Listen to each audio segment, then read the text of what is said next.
Dios les bendiga, bienvenidos hermanos al módulo número 4 de crítica textual. Como hemos delineado en módulos anteriores, hemos estado estudiando las 3 etapas del desarrollo de la crítica textual. En el módulo pasado estudiamos la etapa primitiva que condujo al texto recibido en el siglo XVI, y ahora vamos a ver la etapa de influencia racionalista. Pero vamos a Dios en oración para que Él nos ayude en nuestro estudio hoy. Oremos. Dios y Padre, gracias te damos por esta oportunidad que nos das de avanzar en nuestro estudio. Te ruego, Dios, que nos des mentes alertas y que nos des el discernimiento para poder comparar los hechos y evaluarlos conforme a las Escrituras y no conforme a nuestro juicio subjetivo, que es propicio a cometer errores. Señor, dirige nuestro estudio. Te lo pido en el nombre de Cristo. Amén. Pues bien, a partir del siglo XVII, al terminar con el periodo de el texto recibido con los hermanos Elsevier, empieza un desarrollo para desviarse del texto recibido. Y este material que estoy compartiendo está ya compilado en las 2 tesis doctorales que ustedes tienen a la mano, pero voy a añadir algunos comentarios, pero todo el material por escrito lo van a recibir en forma de bosquejo. Está ya en el portal y en Workplace, pero también en estas 2 tesis doctorales a las que ya hice referencia.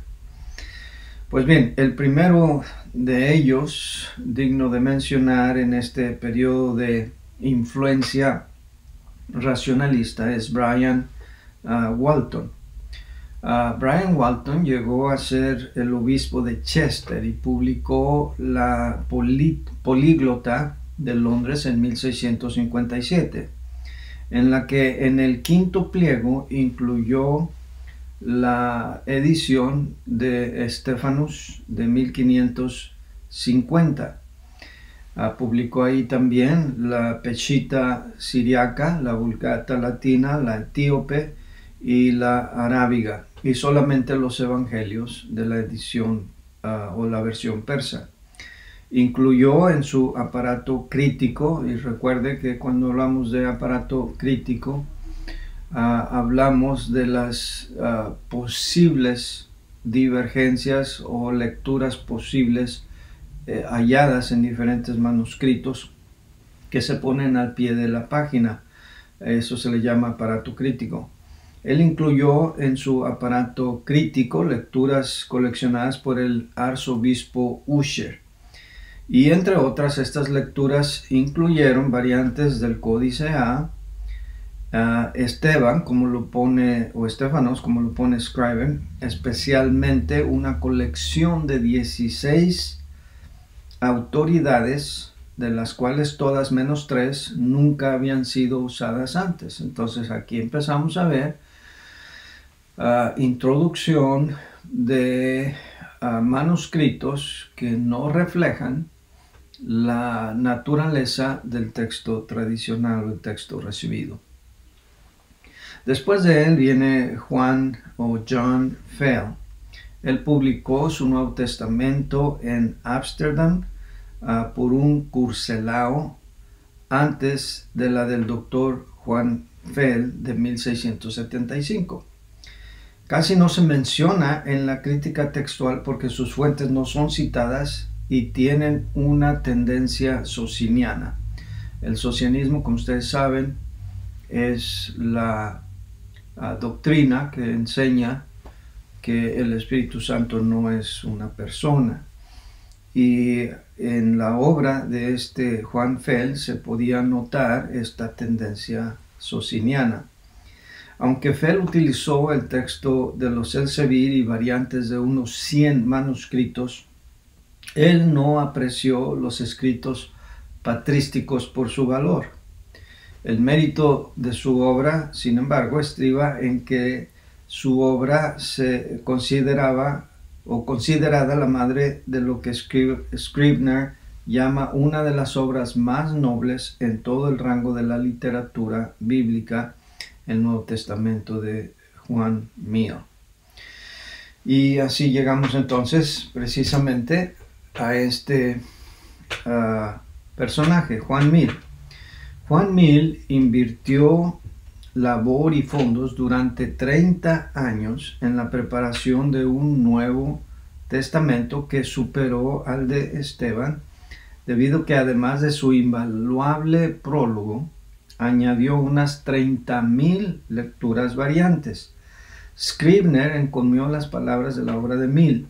De la crítica del Nuevo Testamento de manos del doctor Juan Mill, se puede decir que él encontró un edificio de madera y lo dejó de mármol, lo cual habla del legado de Juan Mill en la crítica textual. Luego tenemos a Ricardo Bentley. Bentley se propuso restaurar el texto del Nuevo Testamento a la condición que existía antes del Concilio de Nicea. Él pensó que podía producir una obra con más de no 20 palabras o aún partículas de diferencia. El extirpar 2000 errores de la Vulgata papal y un número similar de lo que llamó la del Papa protestante Esteban I. Esta es una referencia a la obra de Estefanos del texto recibido. Luego tenemos a Juan Alberto Bengel. En 1734, Bengel creía que las investigaciones debían hacerse en relación al origen de la cantidad masiva de autoridades, o sea, fuentes. Luego clasificó los manuscritos en dos familias, la africana y la asiática, aunque se le acredita más bien con haber estandarizado la puntuación y las divisiones de párrafo en su Nuevo Testamento. También es responsable por haber introducido otro factor nocivo a la crítica textual, sobre la cual más tarde Westcott y Hort edificaron su teoría. Este principio es el que se debe preferir una lectura difícil por sobre una fácil. En otras palabras, cuando los manuscritos diferían, entonces este primer principio negativo que utilizaron era ¿cuál es más fácil de leer? Pues este. Ok, entonces hay que escoger este otro. Ya sea que tuviera problemas gramaticales, ya sea que tuviera problemas de doctrina, difícil de encajar con el resto de las escrituras, entonces empezaron a tomar esta ruta, esta opción de escoger mejor lo más difícil, porque en su teoría ellos creían que al ir pasando los manuscritos de un siglo a otro por los amanuenses, que se iban embelleciendo, que los iban depurando, que los iban haciendo de lectura más fácil. Entonces, basado en esta creencia, pues optaron por ir aceptando manuscritos con lecturas difíciles. Y piensen por un momento conmigo. Estas lecturas se tornaban difíciles porque obviamente algo había sido alterado en ellas, algo se había quitado y dejaba problemas visibles, a veces de gramática, a veces de contexto, como lo ocurre con los 12 últimos versículos del Evangelio de Marcos, como ocurre con la coma juanina, como ocurre con el ángel que movía el agua en el estanque de Bethesda, en fin, todos estos pasajes controversiales tienen este problema, que dejan ahí espacios que hacen la lectura más difícil, y entonces Bengel es el que comienza aplicando este principio de preferir la lectura difícil por sobre la fácil. Después tenemos a Wettstein, y Wettstein también fue el primero en citar manuscritos unciales y cursivos, los citaba los dos. También arrojó luz sobre las versiones primitivas y le dio indebida importancia al códice A. Él comenzó a identificar los manuscritos con símbolos. Ahí empezó la nomenclatura. Después de él tenemos a Salomón Semler. Semler es considerado el padre del racionalismo alemán. Y el racionalismo alemán, como hemos señalado, es el causante de la desviación de la sana doctrina, de corromper la ortodoxia de la fe cristiana desde muchos inicios, en el siglo XVII y XVIII sobre todo, y luego más contundentemente en el siglo XIX. Bueno, este es el considerado padre del racionalismo alemán, y cuando decimos racionalismo nos referimos también a que le desproveían las escrituras de todo elemento sobrenatural.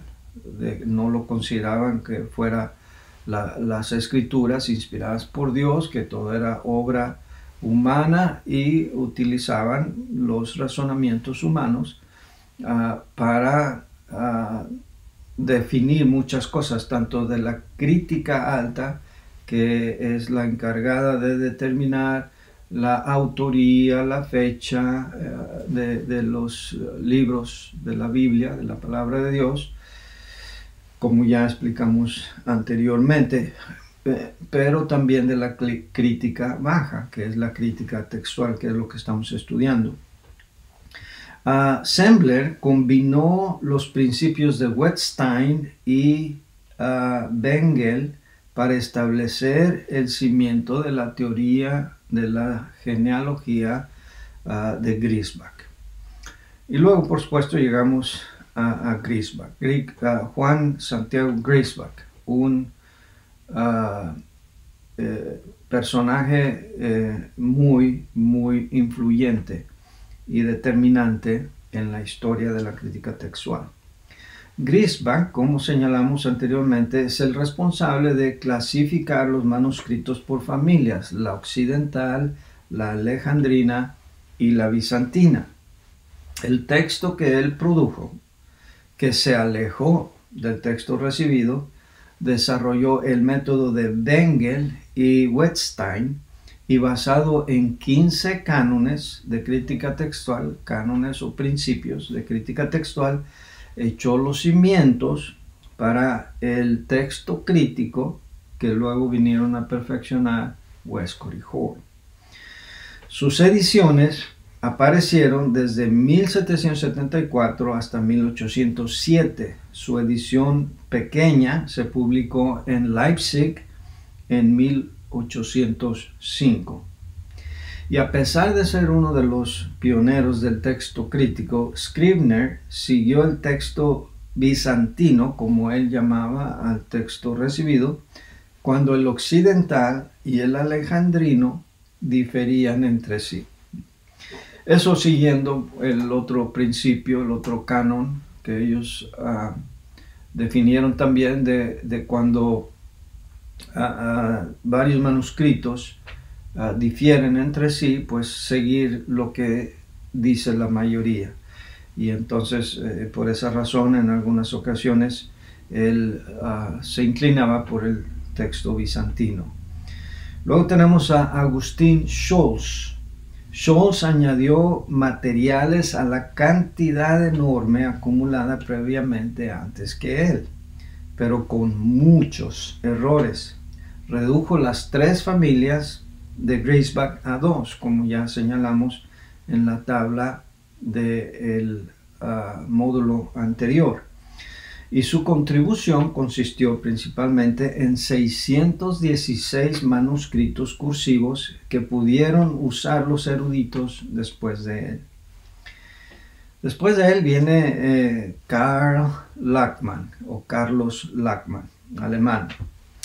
Lachmann produjo un texto basado en un puñado de manuscritos, haciendo caso omiso de la obra de sus antecesores. Sus antecesores por lo menos seguían lo que dictaba la mayoría, pero en este caso Lachmann no hizo eso. Ahora, a su obra se le considera realmente el primer texto crítico, ya con el nombre, el título así. Hay que tomar en cuenta que Lachmann no era teólogo, era filólogo. Entonces, eso nos ayuda a evaluar su obra, ¿verdad? Porque si no era teólogo, aun si fuera un teólogo desviado, pues realmente no tenía las cualidades requeridas para evaluar el texto. Él desdeñó el texto recibido y arbitrariamente aplicó el principio de la mayoría, aunque, como dijimos, sobre todo en este caso rechazando el texto recibido. Publicó en Berlín su Nuevo Testamento en 2 volúmenes con la ayuda de Felipe Budman, no Batman, el de Batman y Robin, se escribe Budman. Primero en 1842 y luego otro en 1850. Lachmann fue el primero en intentar un texto usando un método, entre comillas, científico. Después de él viene Tregelles, Samuel Prideaux Tregelles. Él aplicó el método de Lachmann, rechazó los manuscritos cursivos y autoridades no patrísticas a partir de Eusebio, sin ninguna explicación. Ahora, Tregelles discurrió y utilizó el método de Lachmann. Endosó sin reservas el principio de hacer a un lado el texto recibido, el textus receptus. También endosó el segundo principio, que fue encontrado al trazar una línea de separación entre las ayudas críticas que debían ser consideradas como sin valor y aquellas en las que la dependencia debía ser colocada. Consideró a los cursivos opuestos a las copias antiguas, especialmente las que databan desde el siglo XX. Sin embargo, como vamos a ver aquí en esta cita, aquí en la pantalla, Burgon se quejaba de Tregelles de la siguiente manera: ¿por qué no debía condescender para utilizar autoridades no patrísticas posteriores a Eusebio después del 320 después de Cristo? No lo explica. Sus principios críticos, dice el obispo Ellicott, especialmente sus principios generales de valorar y considerar manuscritos modernos, son ahora puestos en duda con justa razón. Luego llegamos a el crítico textual Constantino Tischendorf, que como ya dijimos, él no era teólogo, sin embargo, sí es considerado como un erudito en la crítica textual. Él también aplicó el método de Lachmann, rechazando los manuscritos cursivos y autoridades no patrísticas a partir de Eusebio. Reunió y catalogó gran cantidad de manuscritos, entre ellos, por supuesto, el Códice Aleph, que es el códice sinaítico encontrado en el monte Sinaí.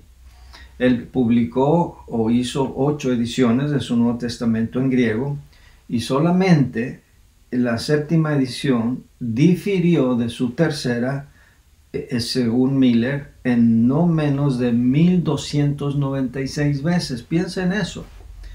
Esto refleja la manera liviana del enfoque naturalista con la que estos venerados y adulados expertos manejaban las escrituras. Si de su edición tercera a la séptima hay tantas diferencias, surge en la mente la pregunta, ¿verdad? De, bueno, ¿qué no se podía decidir? ¿Qué es lo que determina? Y todas esas preguntas quedan sin contestar, quedan al aire. ¿Qué es lo que determina a los defensores de la crítica textual qué debe de estar en la escritura y qué no? No se ponen ni ellos mismos de acuerdo, ya no digo entre unos con otros, sino consigo mismos estos editores. Su octava edición, que fue publicada después del hallazgo del códice Aleph, en ese hubo otros 3.369 cambios más. Entonces ahí tienen ustedes el proceso, la mentalidad detrás de la evaluación de manuscritos. Bien, luego llegamos pues ya a la culminación de este periodo en las personas de Westcott y Hort. Y antes de evaluar su obra, necesitamos hablar primero de los hombres mismos. ¿Cuál era su persuasión teológica? ¿Cuál fue su formación? ¿Cuál es su trasfondo? ¿Qué es lo que ellos creían? ¿Cómo fueron desarrollándose en su formación? Bueno, estos son estos hombres que aparecen aquí en la pantalla: Brooke Foss Westcott y Fenton John Anthony Hort. Estos hombres eran eruditos anglicanos de la Universidad de Cambridge que laboraron juntos por 25 años y le dieron la forma del texto crítico que nosotros ahora tenemos. Como líderes de la iglesia, clérigos de la iglesia anglicana, se les comisionó actualizar el idioma ya arcaico de la versión en inglés King James Version, pero ellos se tomaron la libertad no solamente de editar el idioma de la versión en inglés, sino que se dieron las atribuciones de editar también el texto griego. Y entonces en el año 1880 publican su texto griego y al año siguiente su versión del Nuevo Testamento llamada La Revisión. Su obra es significativa, y en cuanto a su formación y su posición, como ya expliqué antes, ellos fueron contemporáneos de Darwin, fueron contemporáneos también de William Booth, el fundador del Ejército de Salvación, y aunque el Ejército de Salvación no es nada ahora con lo que fue al principio, que era una obra muy evangelística, agresiva, ortodoxa, William Booth, quien era compatriota de ellos, ellos lo aborrecían. Ellos aborrecían también al gran evangelista Dwight L. Moody, el famoso predicador, ¿verdad?, que mantuvo multitudes, atrajo multitudes en sus campañas evangelísticas en los Estados Unidos. Bueno, ellos no simpatizaban para nada con ellos. Entonces esto ya nos empieza a decir qué es lo que pensaban, cuál era su posición. No podemos decir con certeza de que hayan sido salvos. porque en todos sus escritos, y hay muchísimos de ellos, tanto obras oficiales publicadas por ellos como correspondencia personal entre ellos y familiares, amigos, discípulos, colegas en el área, en su ámbito, no se encuentra de ninguno de estos dos clérigos una declaración definida, definitiva, bíblica, de que hayan sido hombres nacidos de nuevo. No la hay. Su doctrina era defectuosa, y aunque había ortodoxos dentro de la iglesia anglicana pues ya pasaba por controversias. Por ejemplo, una de las controversias en la iglesia anglicana era la doctrina de la regeneración bautismal, la doctrina que perfeccionó la iglesia católica. Y no hay que olvidar que la iglesia anglicana pues fue una hija de la iglesia católica. La única diferencia es que renunciaron a su dependencia de los católicos y de su sede en Roma para establecer su propia sede en Inglaterra, por motivos políticos y todo eso que ustedes ya habrán estudiado en historia del cristianismo. Pero ya había estas controversias doctrinales dentro de la iglesia anglicana o episcopal, como también se le llama. Pero lo que sí es claro es que Westcott y Hort no creían en la inspiración verbal, no creían en la infalibilidad de las escrituras, no creían en la eficacia de la sangre de Cristo, no creían en la salvación por fe solamente sin las obras, y cuestionaban la existencia de un infierno literal. Consideraban las doctrinas evangélicas, lo que nosotros llamamos ahora doctrinas evangélicas, que en aquel tiempo se llamaban protestantes, las consideraban como tradicionales y perniciosas. Además de eso, ellos simpatizaban y promovían y hablaban con elogios acerca de la iglesia de Roma. Simpatizaban con la evolución de Darwin. Y ahorita vamos a ver algunas citas en cuanto a eso. Ellos formaron un gremio, una especie de club, para investigar fantasmas. Tenían una afición hacia lo sobrenatural, pero no en el sentido espiritual, sino en el sentido ocultista. Leían y aprobaban filósofos racionalistas y le daban mucho crédito a Aristóteles y Platón. Y voy a leer algunas citas en relación a esto. Ellos se deleitaban en el ocultismo y eran conocidos por ser ávidos bebedores de cerveza. Ahora, algunas de estas citas de la mecánica se refiere a la formación, a la mecánica teológica de Westcott y Hort, está en mi tesis de las versiones modernas de la Biblia. Ahí expongo más acerca de esto, pero déjenme leer algunas de las citas de ellos. En una carta dirigida a John Ellerton, Hort explica lo siguiente: posiblemente usted no sabe que me he convertido en el capellán de evaluación de Harold Brown. Solamente lo he visto en una o dos ocasiones en mi vida, y ni así íntimamente. Y me sorprendí cuando hizo la propuesta en los términos más amables. Le escribí advirtiéndole que yo no era confiable ni tradicional en mi teología y que no podía renunciar a mi asociación con herejes y otros así. Estos son de labios de Hort mismo.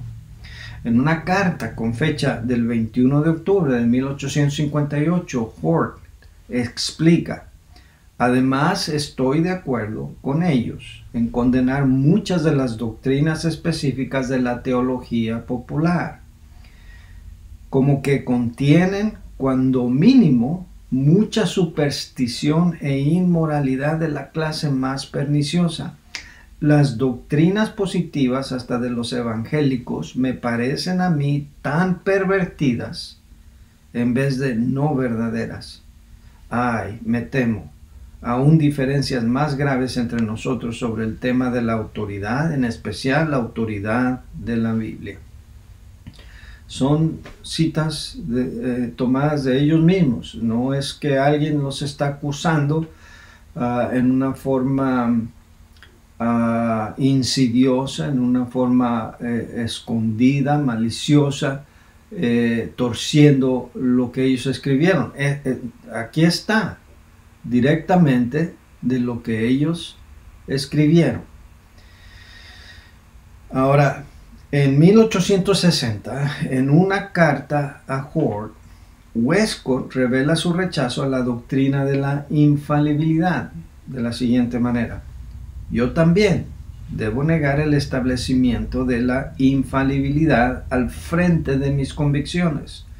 Todo lo que yo sostengo es que entre más aprendo, más estoy convencido de que pensamientos frescos surgen de mi ignorancia y que al presente encuentro abrumadora la presunción en favor de la absoluta verdad, que es el rechazo al término infalibilidad, de las Sagradas Escrituras.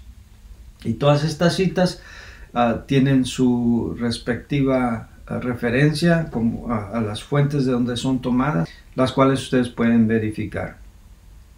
Hort, por su parte, en esa misma semana escribe a Lightfoot: si usted hace una convicción decidida de la absoluta infalibilidad del Nuevo Testamento, prácticamente una sine qua non para la cooperación, o sea, como un requisito para la cooperación, me temo que no puedo unirme a usted, aun si usted estuviera dispuesto a olvidar sus temores en cuanto al origen de los evangelios. Sí, Westcott y Hort pertenecían a lo que se consideraba la alta iglesia, que era la élite de la iglesia anglicana. La alta iglesia tendía una fuerte inclinación hacia Roma. Buscaba la reconciliación con la iglesia católica y simpatizaban con doctrinas romanas de la salvación por obras. No hacían una declaración sólida sobre la divinidad de Cristo. Una persona nunca llegaba a ser cristiano si no estaba en un proceso ascendente constante al ir cambiando sus ideas y sus valores. Dentro de esta forma de pensar, Westcott rechazaba la autoricidad o la historicidad de Génesis, de los capítulos del 1 al 3. Hort alababa tanto a Darwin y la evolución que incluso Westcott animaba a su propio hijo a estudiar más sobre la evolución de Darwin. Leían y aprobaban filósofos racionalistas y le daban mucho crédito a Aristóteles y Platón. Mi punto de vista es que ninguno de estos hombres eran salvos, escribe Grady, y ustedes tienen la referencia a esto. Ambos odiaban y rechazaban la predicación del verdadero evangelio. Si reprobaban a William Booth y a Moody, se puede uno fácilmente llegar a la conclusión de qué es lo que pensaban acerca de la salvación. Apenas a los 22 años de edad, Westcott admite tener dificultades para creer en los milagros de la Biblia. Ya podemos ver aquí esta influencia racionalista alemana. Él dice: nunca he leído un relato de un milagro, pero me siento inclinado instintivamente a su improbabilidad y encuentro falta de evidencia en él. Sobre la obra redentora de Cristo, Hort escribió: estoy totalmente de acuerdo, corrigiendo una sola palabra, con lo que usted dice allí sobre la expiación, habiendo creído por muchos años que la unión absoluta del cristiano, o más bien del hombre, con Cristo mismo es la verdad espiritual de la que la doctrina popular de la sustitución es una falsificación inmoral y material. Hágame usted el favor. Creer que Cristo murió por el pecador es inmoral y material. Y sigue diciendo, ciertamente nada podría ser tan inescritural que la moderna limitación de que Cristo llevó nuestros pecados y sufrimientos con su muerte, pero realmente eso es solo un aspecto de una herejía casi universal. Le llama herejía a la creencia, a la doctrina de que Cristo murió por nuestros pecados. Ahora, como ya señalamos, ellos también se deleitaban en el ocultismo, formaron este gremio de investigación espiritista, y es difícil, nos dice Grady, no poner en duda su posición doctrinal, ya que tenían tanto interés en las cosas sobrenaturales, ocultistas. Pasando un poco más adelante, Westcott y Hoare no desdeñaron el ritualismo y el dogma católico, y hasta abogaban por la reunificación de estas dos iglesias, o más bien del regreso de la iglesia anglicana a la iglesia católica. En un comentario dice, en cuanto a los cultos del señor Oldman, creo que no son buenos en su tendencia, y nada podría ser tan malo como convertirlos en vehículos de controversia. Parece que hemos perdido el sentido de piedad en la amargura y deseos dañinos. ¿No debería ser nuestro brazo contra Roma la oración y no los discursos, los esfuerzos de lo más íntimo de nuestro corazón y no los despliegues de razón secular? O sea, había que buscar la reconciliación, no delatar a la iglesia de Roma. En esta carta de Westcott, con fecha de 1847, se demuestra su admiración a Roma. Dice, después de salir del monasterio nos encaminamos hacia un pequeño oratorio. Es muy pequeño, con un reclinatorio para hincarse, y detrás de una pantalla estaba una pieta, que es la imagen de la Virgen con el Cristo moribundo, de tamaño natural. No pude evitar pensar en la grandeza de la iglesia de Roma, en su celo aún en el error, o en su formalidad y autodevoción, la cual deberíamos, con convicciones más nobles y un fin más puro, tratar de imitar. Si yo hubiera estado solo, me hubiera arrodillado allí por horas. Esto es lo que dice Westcott. Y Hoare no era diferente. En una carta con fecha del 6 de julio de 1848 escribió, una de las cosas yo creo que demuestra la falsedad de la creencia evangélica sobre el tema del bautismo es que es tan recortado y preciso.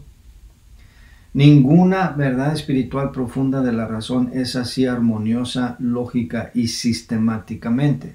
La posición pura romana me parece a mí más cercana y más probable de conducir a la verdad que la evangélica. El fanatismo de los bibliólatras, le llama bibliólatras a los que creían en la infalibilidad de las escrituras, entre los que leyendo tantos capítulos parece corresponder exactamente a la superstición romana de decir cuántas docenas de avalorios en un rosario. Aún así no nos atrevemos a abandonar los sacramentos, o Dios nos abandonará a nosotros. Yo me inclino a pensar que nunca existió el tal lugar, ese Edén. Me refiero a la creencia popular, y que la caída de Adán no se diferenció en grado de la caída de cada uno de sus descendientes. Entonces ahí tienen la influencia racionalista, donde dudan en la creación, dudan de la veracidad del texto sagrado, especialmente en este caso de Génesis. En otra cita, Westcott dice, Considerar las clases de Maurice, con un prefacio escrito sobre el desarrollo con maravillosa imparcialidad y candor y libre de todo resentimiento controversial. Hace una observación que yo he hecho y escrito a menudo, que el peligro de nuestra iglesia viene del ateísmo, no del romanismo. Cuán impactante es el cuadro que cita de Newman del presente aspecto de la iglesia de Roma, rechazada, menospreciada, perseguida en la opinión pública. ¿Ven? Esta es su afinidad por Roma. El doctor Hort también creía en la enseñanza católica de la regeneración bautismal, o sea que el bautismo es parte de la salvación, que regenera y limpia de pecado. Dice, al mismo tiempo, en el lenguaje, declarando que mantenemos que la regeneración bautismal como la más importante de las doctrinas, la posición pura romana me parece a mí más cercana y más probable que conduzca a la verdad que la evangélica. Entonces ahí lo tienen, favoreciendo la doctrina católica por encima de la bíblica cristiana evangélica. Como ya dije, él también recomendaba leer a Darwin. Él dice, ¿has leído a Darwin? Le dice a Westcott, ¿cómo me encantaría una charla contigo al respecto a pesar de las dificultades? Me inclinó a pensar que hay cómo responderle. De cualquier manera es un deleite leer al libro. En otra carta dirigida a Ellerton escribe, pero el libro que más me ha cautivado es Darwin. Sea lo que fuere que se piense de él, es un libro del cual uno está orgulloso de ser su contemporáneo. Debo elaborar y examinar el argumento en más detalle, pero al momento mis sentimientos están muy fuertes de que no hay cómo argumentar contra eso. O sea, no tenía manera de argumentar contra la evolución. Él recomendó Hort la evolución a su hijo Darwin, como ya señalé. Se inclinaban, según Grady nos dice, quien escribió más de 1800 páginas de la biografía, que leyó, más de 1800 páginas de la biografía de Westcott y Hort, que estos anglicanos dudaban de la realidad del diablo, que el hombre podía y debe pagar por sus propios pecados, se inclinaban al universalismo, que es la creencia que todos tarde o temprano vamos a ser salvos, incluyendo el diablo, y escribe lo siguiente: si hubiera diablo, no podría meramente llevar una imagen de Dios corrupta y arruinada. El hecho es, no veo cómo la justicia de Dios puede ser satisfecha sin el sufrimiento de cada hombre por su propia persona, la pena total por sus pecados. Pero la idea de purgar, de limpiar como por fuego, me parece a mí inseparable de lo que la Biblia nos enseña de los castigos divinos. Entonces, miren, estos eruditos en los manuscritos leían y conocían la Biblia y la podían leer en griego, pero no la creían. Aquí están diciendo que esta doctrina de purgar sus pecados, la doctrina del purgatorio, ellos se inclinaban más a creer eso que creer la Biblia. Lo que la Biblia dice acerca del infierno, aquí está dicho en esta manera. Pero sigo leyendo, pero la idea de purgar, de limpiar como por fuego, me parece a mí inseparable de lo que la Biblia nos enseña de los castigos divinos, y aunque poco se dice respecto al estado eterno, me parece a mí increíble que los castigos divinos debieran ser, en este aspecto, cambiar el carácter cuando termine esta vida visible. Pues bien, la pregunta que yo les propongo, tanto a ustedes como estudiantes de mi materia, de mi clase, como a los proponentes del texto crítico. ¿Creen ustedes que personas con esta persuasión teológica tendrán el carácter moral y la capacidad espiritual para discernir entre pasajes de la Biblia, variaciones en los manuscritos, para decidir ellos, porque eso es lo que han hecho, ponerse como una autoridad para decirnos al resto del mundo qué pasajes de la Biblia deben estar ahí y cuáles no. ¿Creen ustedes que estos hombres con esta persuasión teológica van a favorecer la coma juanina o el pasaje del misterio de piedad y tantos otros pasajes controversiales, como la oración modelo, mal llamada Padre Nuestro, que ha sido comprimida en sus evangelios, en donde se ha alterado referencias al infierno, donde se ha atacado la eficacia de la sangre de Cristo y sus sufrimientos en la cruz? ¿Creen ustedes que podemos descansar sabiendo que hombres así nos han señalado, nos han marcado el rumbo por donde debe ir la crítica textual hasta nuestros días, y coger con satisfacción, con confianza, con gozo, una copia del Nuevo Testamento Nestlé y Aland basado en el texto crítico, y decir que sostenemos la palabra de Dios en ese Nuevo Testamento griego o en sus versiones modernas, como la Nueva Versión Internacional, la Biblia latinoamericana, Dios habla hoy y tantas otras? No sé ustedes, pero creo que esta pregunta es retórica, no necesita respuesta. Bien, ahora vamos a echar un vistazo a su obra, la obra de Westcott y Hort. Ellos son, como ya hemos repetido en varias ocasiones, los autores del texto crítico, aunque Hort fue la mente maestra. Y se basaron en los principios y cánones de Lachmann y Griesbach principalmente. Y para desarrollar estos principios o cánones de la crítica textual, aquí están esos cánones según Miller.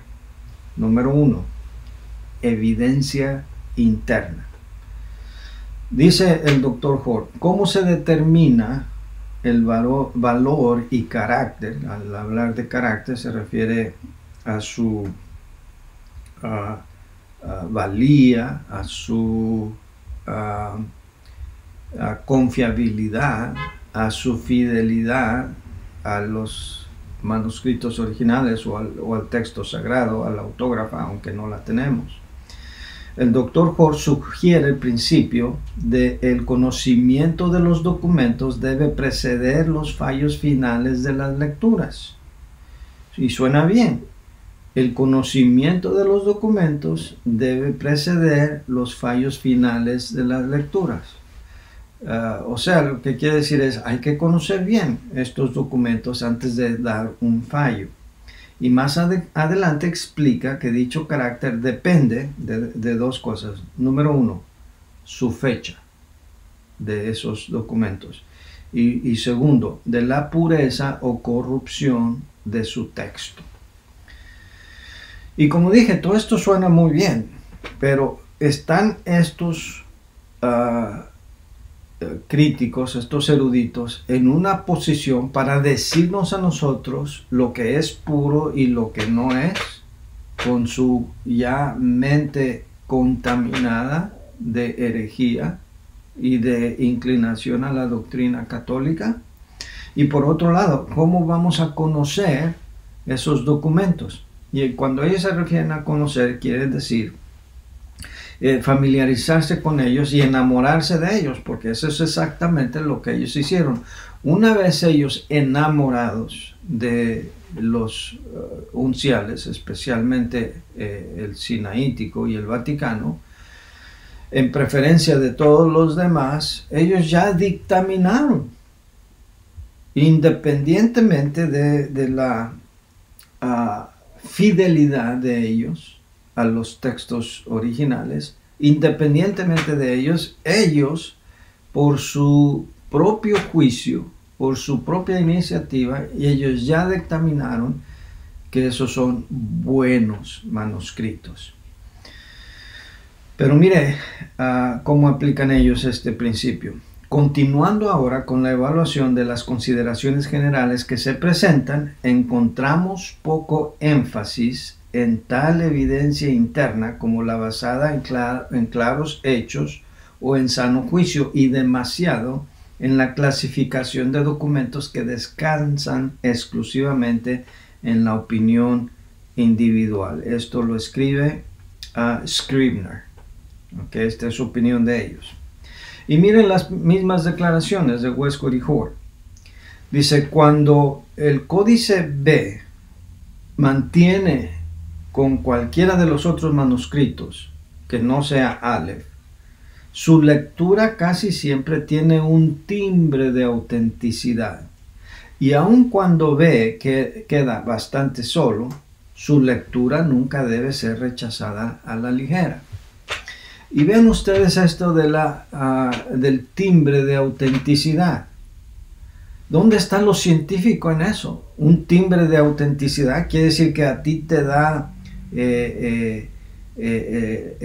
la sospecha, que te da la premonición,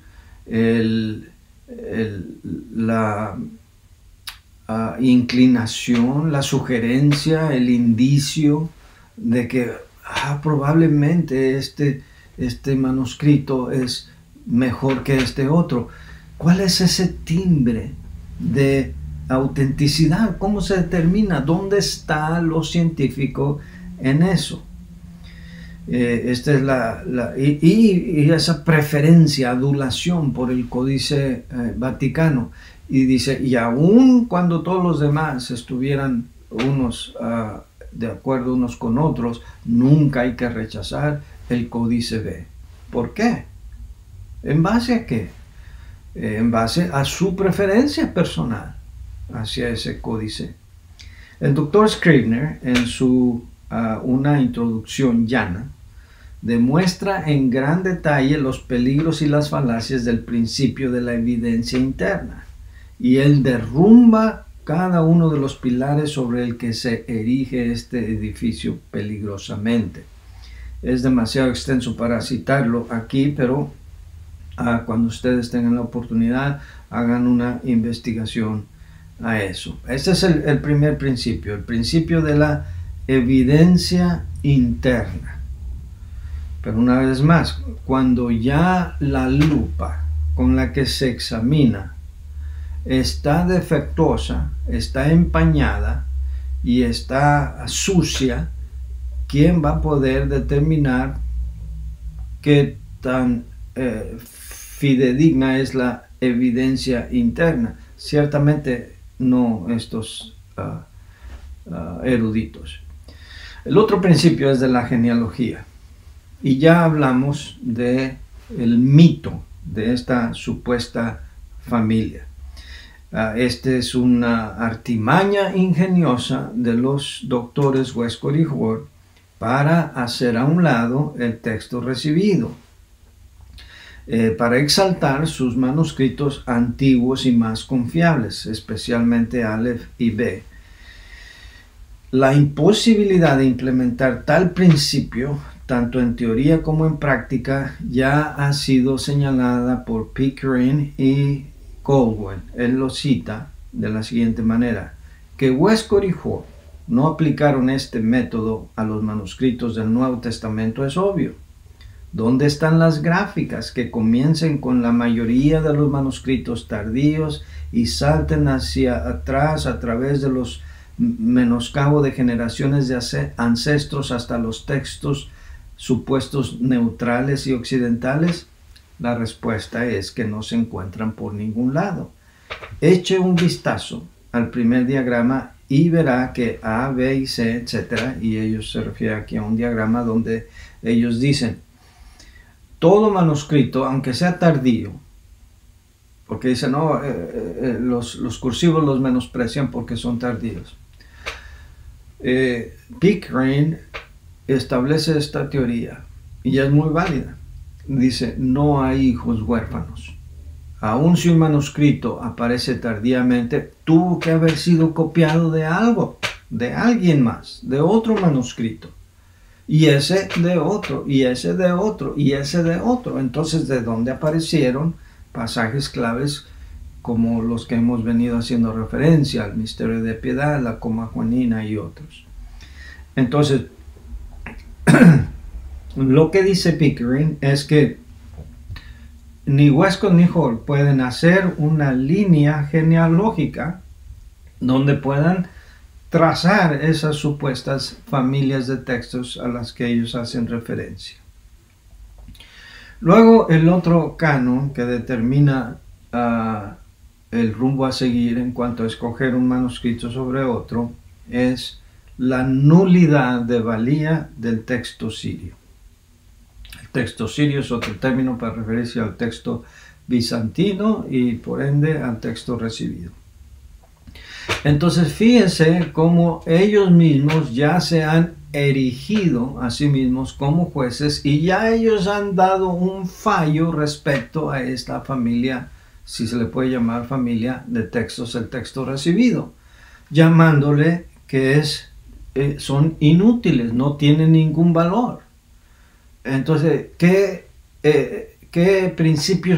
clase de principio científico es ese cuando tú ya, antes de ni siquiera evaluarlo, o por lo menos los que vienen detrás de ellos, ya se ha dictaminado su carácter, que son nulos, que no valen, que no sirven para nada?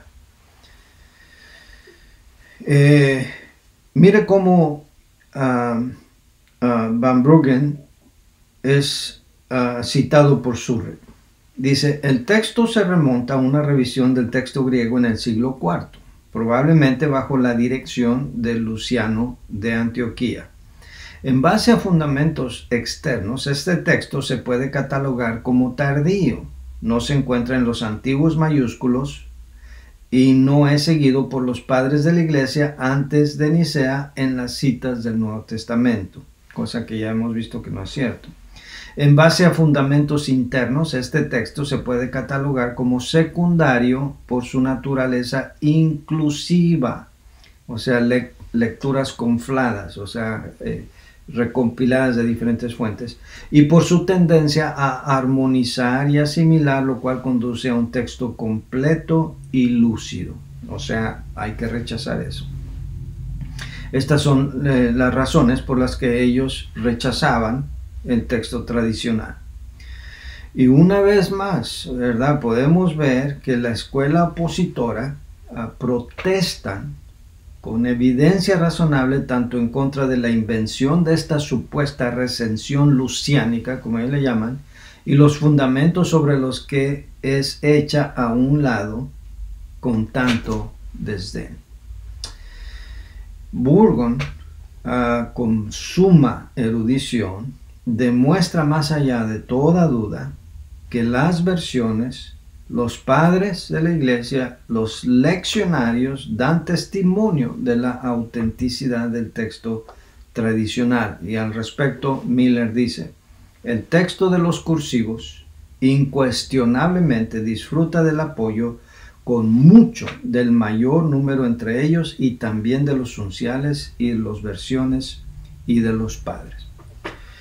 Y claro, Miller fue contemporáneo de Burgon. De hecho, él continuó la obra de Burgon y publicó obras póstumas de Burgon y continuó su estudio de crítica textual.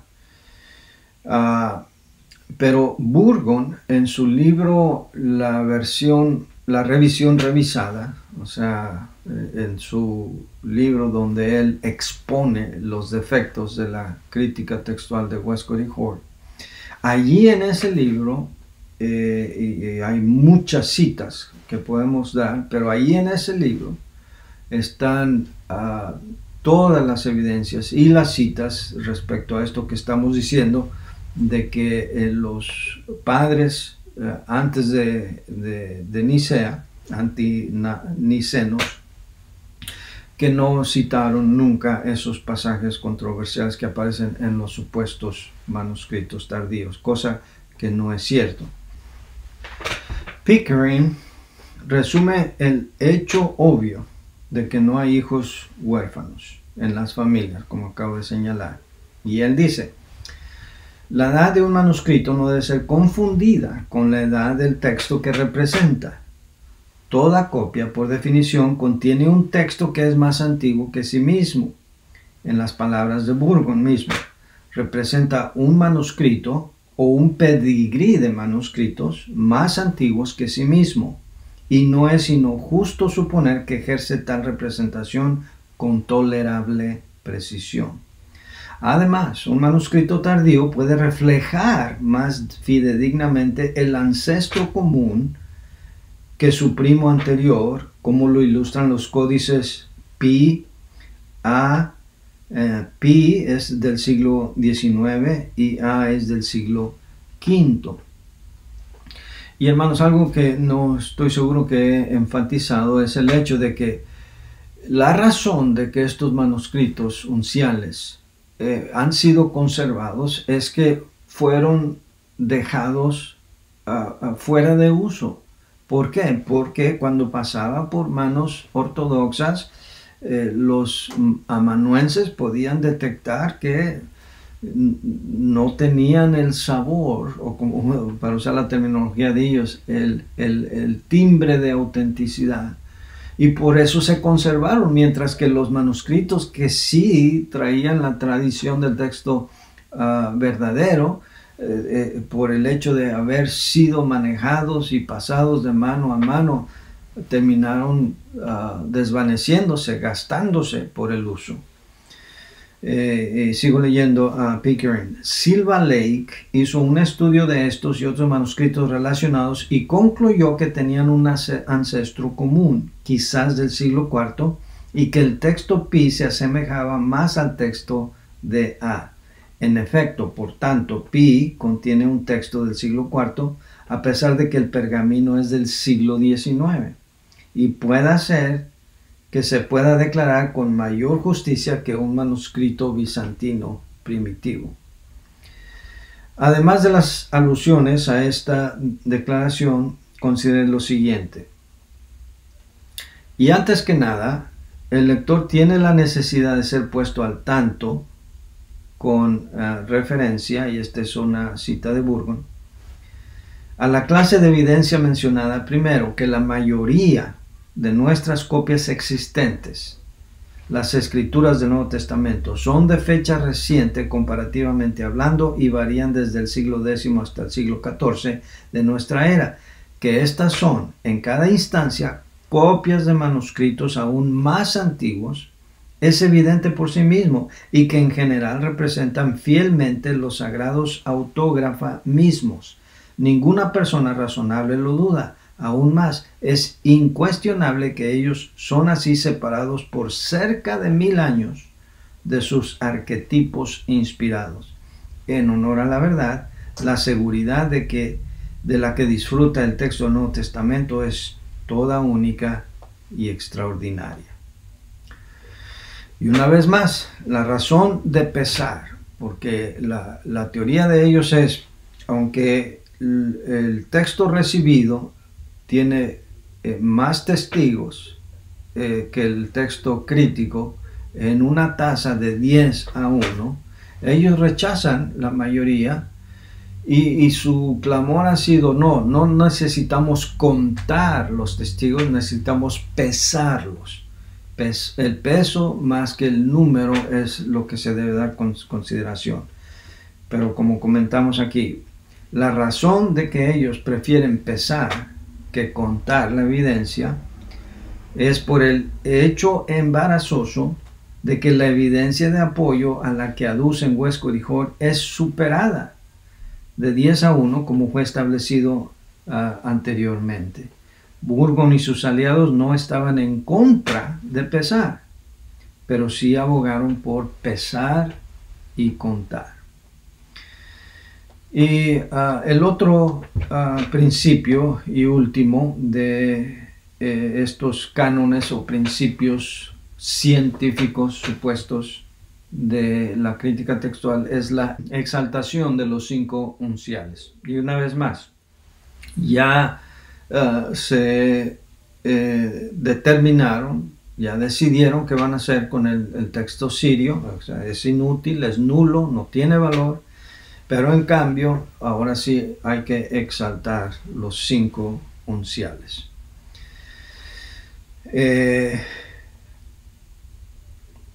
Miller resume la teoría de la crítica textual como el servilismo que hay sin reservas al Códice B y los otros representantes que ellos llaman texto neutral. Y como dije en una de las clases anteriores, esta terminología texto neutral es porque ellos ya decidieron que ese es el que ellos van a seguir. Ahora, mire aquí la naturaleza de estos manuscritos. Burgon nos da cifras de las diferencias que hay entre estos manuscritos. Y leo a Burgon. Ustedes tienen la referencia ahí. Solo en los evangelios se encuentra que B omite por lo menos 2.877 palabras, añade 536, sustituye 935, transpone 2.098, modifica 1.132, que es un total de 7.578 por alteraciones en total. Las cifras correspondientes de Aleph son severamente 3.455, 838, 1.114, 2.229, 1.265, 8.972 en total. Y ha de recordarse que las omisiones, añadiduras, sustituciones, transposiciones y modificaciones de ningún modo son los mismos en ambos. De hecho, es más fácil encontrar 2 versículos consecutivos en los que difieren estos 2 manuscritos uno del otro que 2 versículos consecutivos en los que están completamente de acuerdo. Uno esperaría, ¿verdad?, que si tanto prefieren ellos el Códice B y el Códice Aleph es porque hay tanta unión, tanta uniformidad, tanta coincidencia en los dos, pero lo opuesto es más bien lo cierto. Burgon continúa diciendo que por mucho el texto más depravado es el exhibido en el Códice D, en el Códice Beza. Y lo pone de la siguiente manera: enseguida D es el códice menos confiable. Enseguida de D, el códice menos confiable es el Aleph, que lleva al frente una nota memorable de la mala reputación bajo la cual siempre ha laborado. A saber, se ha encontrado que por lo menos 10 revisores entre los siglos IV y el siglo XII se ocuparon en la tarea de corregir sus muchas y extraordinarias perversiones de la verdad de las Escrituras. Entonces, ¿cómo pueden los traductores modernos de las Biblias decir que la coma juanina o los últimos versículos del Evangelio de Marcos no aparecen en los mejores y más antiguos manuscritos, siendo que son los que más han sido manipulados? Las manos sucias de gente perversa, gente incrédula en la inspiración de la Biblia, han metido sus manos ahí. ¿Cómo podemos confiar? ¿Cómo pueden ser estos manuscritos los más confiables? Y más adelante resume Burgon las corrupciones de estos 5 unciales de la siguiente manera, y con esto terminamos. Voy a leer esta cita. Lo precedente admite hasta cierto punto otra ilustración numérica. Se ha descubierto que en 111 de las 320 páginas de una copia ordinaria del Testamento griego, en las cuales estos 5 manuscritos están en conjunto disponible para comparación con los evangelios, los serios alejamientos de A del Textus Receptus ascienden por todas a solamente 842, mientras que en C ascienden a 1798.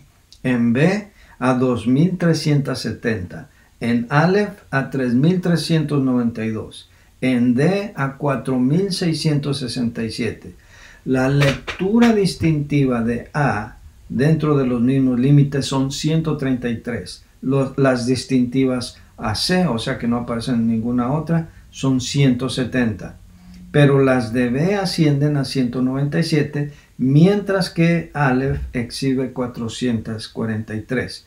Y las lecturas distintivas de D, dentro de los mismos límites, no son menos de 1829. Proponemos que estos hechos, que resulta de meramente referir 5 manuscritos a un solo estándar común, de ninguna manera son calculados para inspirar confianza en los códices B, Aleph, C y D, los cuales códices, recuérdese, que nos llegaron a nosotros sin carácter, sin historia, de hecho sin antecedentes de ninguna clase. Su única virtud de estos manuscritos es que son de los más antiguos. Espero que esta clase haya sido de bendición. Dios les bendiga, hermanos. Nos vemos en la próxima.